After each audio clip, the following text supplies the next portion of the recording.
C'è una conclusione debole, controllata tranquillamente da Doga, ma ancora il Lazio qui ci prova.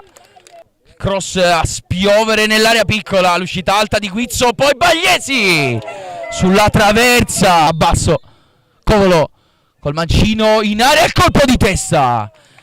Doga mette in area per Lulai, destro debole ma ancora Liberatore.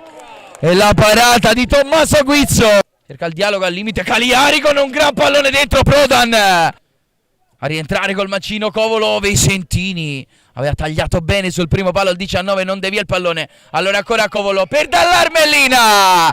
E arriva il vantaggio del Veneto. Ha segnato Riccardo Dall'Armellina. E quindi Bagliesi in profondità, buca stavolta Doga, Cortoni sul fondo.